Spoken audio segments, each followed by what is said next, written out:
Hi, folks. Excuse me. Hi, folks. You're with Tacitus today at your Pushback channel, and thank you for joining this radio live stream.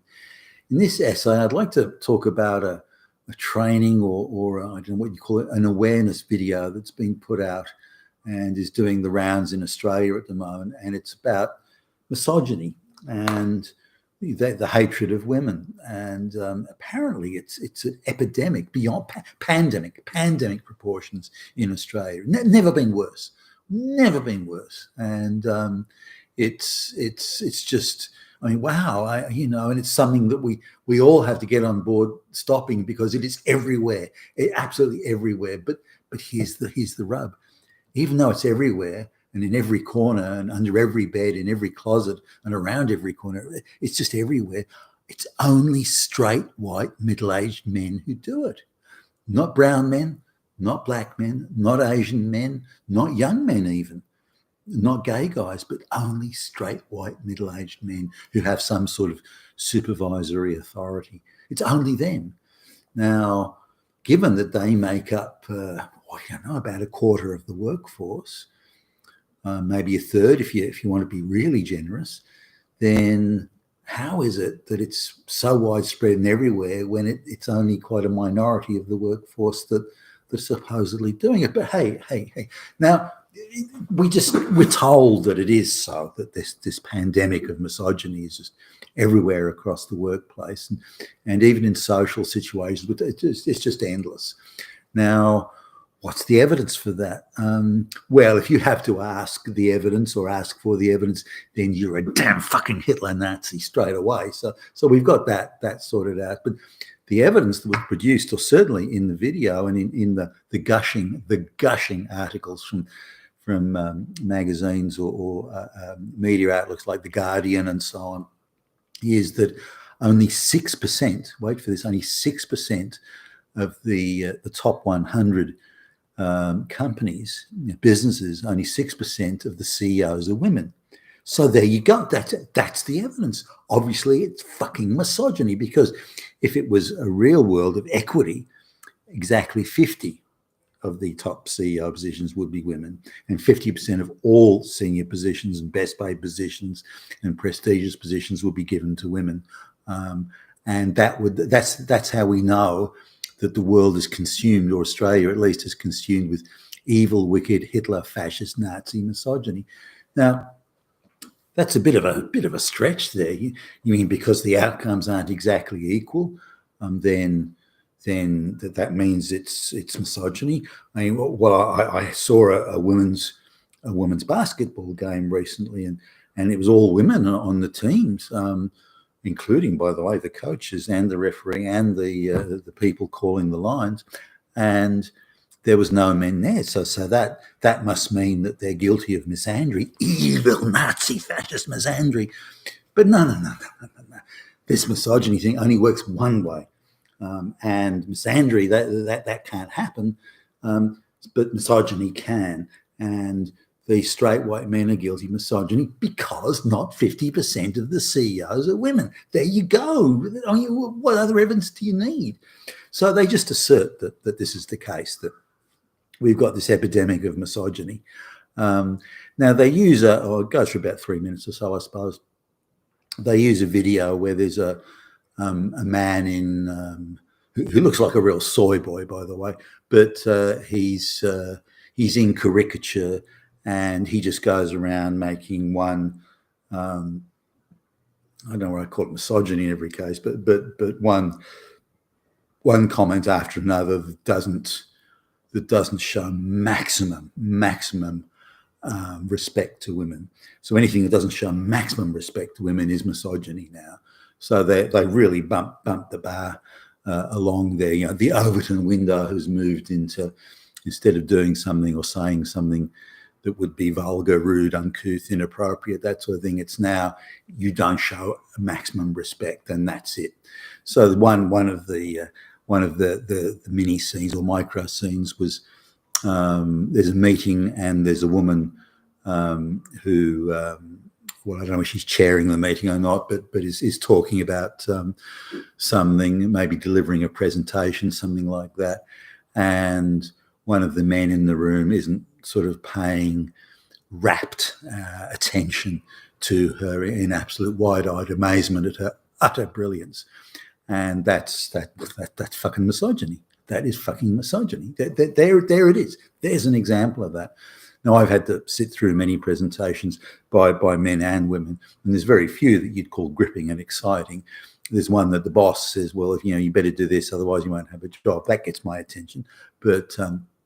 But many of them are boring. They've got a whole lot of information that's irrelevant and quite pointless. A lot of people use it. They use they've got a chance to do a presentation. Instead of doing the presentation, they turn it into an opportunity for posturing and self-aggrandizement and that sort of thing. And I find women do that more than men, actually. So there are times when I've been at those sort of meetings and my eyes are glazed over as well as I think, well, you just get to the point, please. So, but anyway, going through the various scenes, you'd be hard pushed to think of anyone ever that you've met in your life that even does any of those things, or one or two, but anyone that would do all of them or even most of them, or even more than a few. I don't think I've ever met anyone that does that.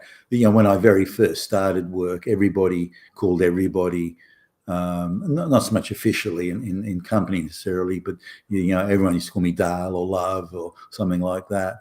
And the men would do it to the women, so it wasn't uniquely reserved for women.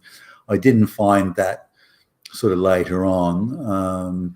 If it was at all, it would be young men who would do it, and particularly the way they would banter with the younger female staff. And so, but it wasn't misogynistic. It was young people, a bit careless maybe, but it used to go both ways. It was hardly a one-way street there. And some of the women were very able. They weren't that many shrinking violets. Were able to give as good as they got. So the way that the guys depicted in the video is quite absurd. Now, I understand they're attempting to illustrate the point, but in attempting or doing that, then they go way overboard and create scenarios and situations that simply don't exist, or would be so rare, or would be confined to certain places. For example, I was a while ago, I was getting some panel beating done on my car a few years ago, I guess. And it was quite a big panel beating place, and I had a lot of employees in the office, and there were like administration, the women sort of going back and forth, some of them quite young. You'd even say they were girls, and it was in an area where educational outcomes would be very low, and it was probably you'd call it quite a rough area, and some of the way the staff spoke to each other, and the F word was used frequently by all genders, by the way, or both genders, by the way. So, I saw some things there that me coming from a sort of very professional office environment, it made me cringe a bit when I saw it, but it wasn't out of place in that situation. And so they were really in this video, they were taking a guy out of a setting or a context where like that panel beating shop, but then putting him in amongst women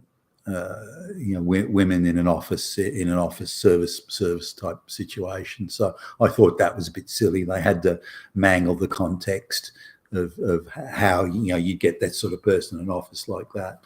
Now the girls or the young women, and the guy was probably, I don't know, pushing 50, and the girls were all, or the ones that I saw were nearly all under 30, but they were depicted as being vastly morally superior to him.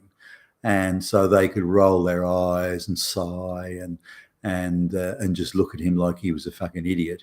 And this is a good thing. I don't know how career helpful that's going to be.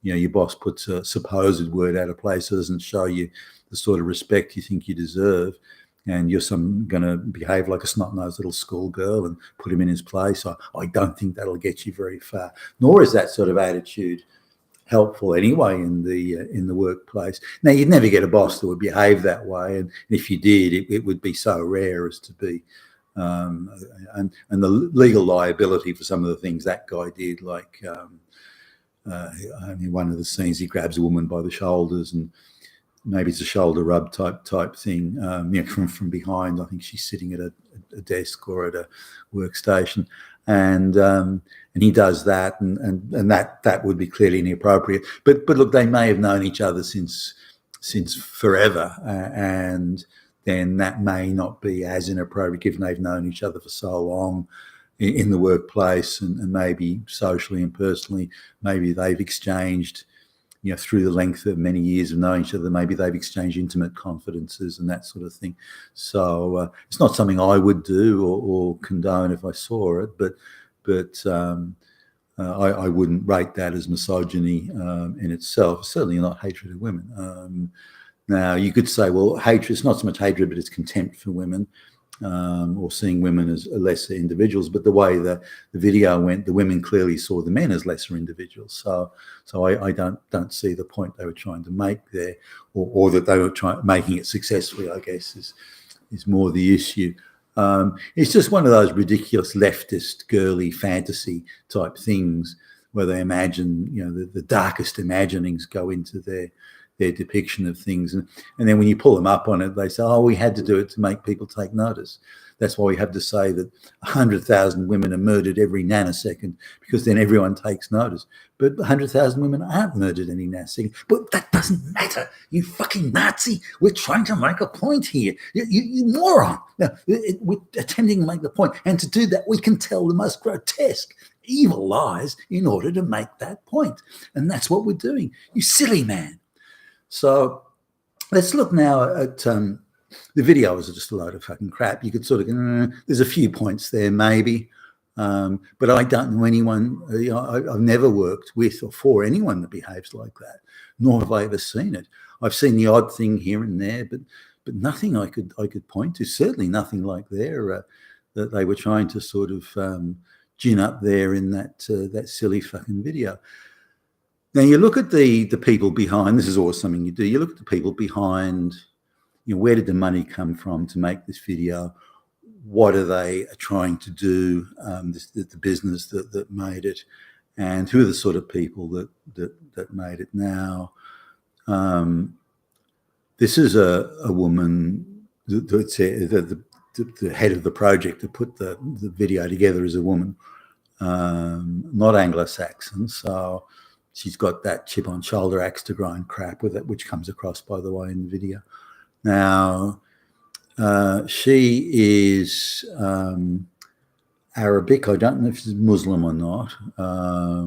It's Arabic. And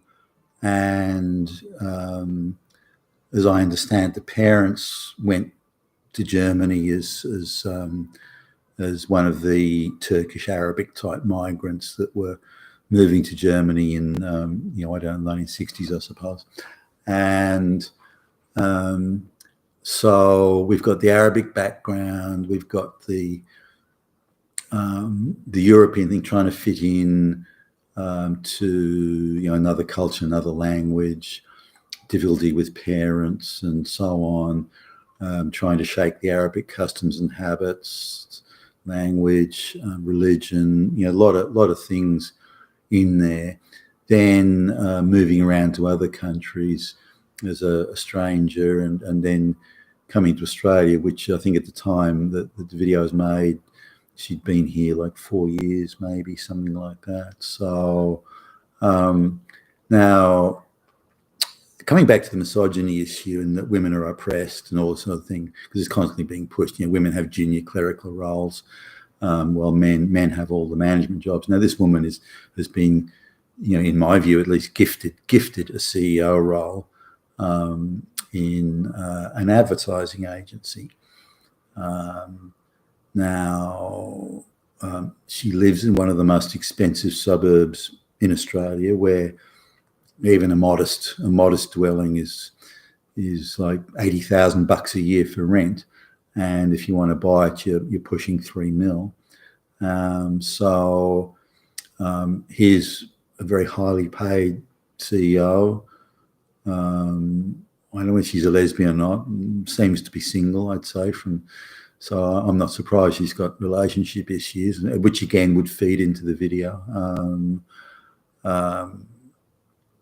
Men won't treat me well enough, even though I treat them like shit and tell them that they're evil and bad and so on. So she's worked in, and been around countries where the men are not white. She's well paid, been gifted a CEO job. It doesn't appear to be meritorious from what I can see, and lives in a very nice area. So how she can sort of claim to be, the banner waver, the placard waver for oppressed women is quite beyond me. So that doesn't make any sense. Now, just looking at how the other people sort of around in the project, there's a lot of activists are hired and that sort of thing, but the company that she's working for is releasing a new line of clothing that they want to sort of feed into transgender, LGBT, and sort of be, sex gender neutral, and that's so that they're wanting to get out there and get headlines and so on.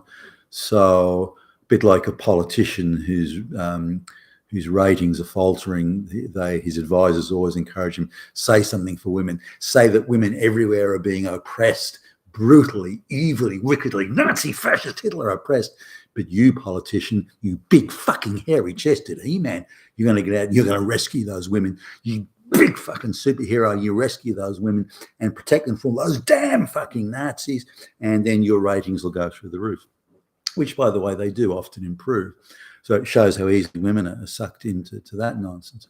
But none of the people involved are either activists and men haters and so on, but none of them are oppressed. They're all doing very nicely, thank you.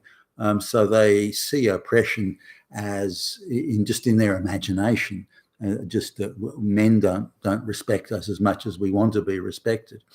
Now, I've hired a lot of women, worked with a lot of women, promoted a lot of women, fired a lot of women, and so on. So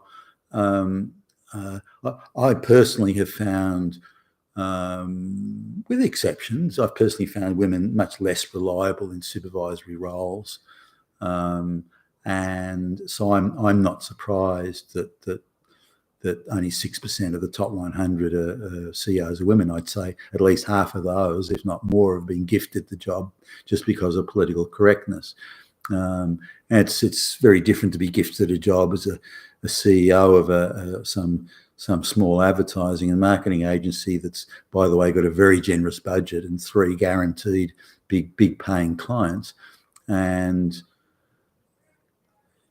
that's an easy gig, and it's very different sort of trying to run a bigger business where you're in a competitive marketplace. And the women who've been gifted the CEO roles, certainly in Australia, are in running companies where there's no competition. It's all cartel pricing, monopolies, oligopolies, and so on. So they don't have to be any good. They've got to sit there and look pretty, and that's it really, or just be satisfy social virtue signaling type requirements. So the idea of that we're in a grip, Australia or anywhere for that matter, is in a grip of misogyny is a bit rich. Now, the bit that really sort of annoyed me was that it's only straight white men that can do it. Now, this is a woman who knows what it's like in Arabic countries, who knows what it's like around Asia and so on. White people are the least by far, by country miles, the least likely to be oppressive or misogynistic to women, the least likely, but by country miles. And yet misogyny is widespread in all the other places this woman's been to, but she seems to focus on, let's go after white men, particularly middle-aged white men. Coincidentally, the same people that the globalists most fear, the men that want accountable government, responsible government, that want clean and fair elections, that want the rule of law applied, due legal process, these sorts of things. These are the people that the globalists hate. And just coincidentally, they're also evil Hitler, fascist, Nazi, misogynists. Isn't that a coincidence? So so summing up on this, there is no epidemic of misogyny. That's beyond absurd. It's quite ridiculous. If you keep on lowering the bar, and saying, well, misogyny is, looking sideways on a Sunday, then okay, but you have to do ridiculous things like that. Same as you have to lower the pass marks for women in college and that sort of thing to get more women to get through. It's the same sort of thing. Most of the women that I've worked with don't want senior roles. They want money and prestige, and don't we all? But they don't want the responsibility. They certainly don't want the accountability, and they love meetings and committees and more committees, and they love having sort of schoolgirly type discussions around committees. But very few women that I've sort of met or worked with or even hired, very few women I've described as executives who are out to make decisions, take accountability, take action, and so on. Very little. And I'm sure there's some out there, but not very many. So I'm not surprised. And when I remember running adverts for senior executive roles, 1%, maybe 2% of the applicants will be women. You'd get like young schoolgirls, 17 years old, that would would try it on. Some of it's quite comical. For example, we were advertising once for an Asia Pacific like sales manager type role, and so there was a bunch of schoolgirls, all from the same school, so it must have been a bit of a thing. But they all sent applications saying they'd been to Fiji once with their parents when they were 14 years old or something. And those were their credentials for the job. So, but otherwise, it's 1 or 2%. So really, any representation in senior management above 1 or 2%. This is outside of the public service. For example, I was looking at a public service advertisement for quite a senior role, and probably 70% of the applicants were women. Whereas in the private sector, particularly in sort of the mid-sized or smaller companies, again, 1 or 2% would be women. So in any environment where it's competitive and where there's hard work and responsibility, pass or fail type situations, women run from motors 100 miles an hour. 100 miles an hour. You put it on the other side and have very low accountability, lots of committees, lots of bureaucracy, lots of filling out forms and so on, then the amount of women who apply for those sort of low accountability jobs is very high. Even something like nursing, there's a lot of people say, well, nursing, why is there so few men and so many women in nursing, as an example? Well, nursing is a classic case. You follow the checklist and the bureaucratic process. That's right, and then you're not accountable. Once you deviate from that, then you're accountable. But as long as you stay with that, you're not accountable. That the system is what's accountable, and women find that attractive. So just again, just closing off on this, the idea there's an epidemic of misogyny is absurd. It's invented. It's an absolute lie, and this propaganda to go around is it might fit in with radical feminist activist propaganda, but it's nothing else. And the women who are pushing it are themselves very privileged, but more privileged than 80% of the men are in this country. I wouldn't mind living in a suburb where the house prices are $3 million plus and having that sort of gig. So they're not oppressed, and the idea that they represent oppressed women is quite absurd. You've been with Tassos today, your Pushback channel. Thank you for listening.